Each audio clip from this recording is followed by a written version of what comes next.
kuzatuvchilar, bugun 9-aprel 2025-yil Navoiy viloyati issiqxonadamiz. Gidroponika issiqxonamizga 8-oktyabr kuni Syngenta kompaniyasining Komodo tamatturagaylar ekilgan.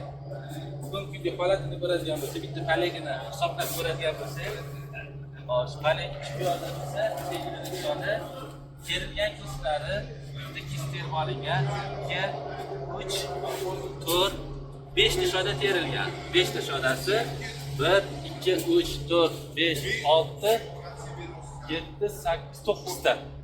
9 ta bir xil joylarda 10-kunlari gullab turibdi. Xo'sh, mevalarni ko'radigan bo'lsak, qattiq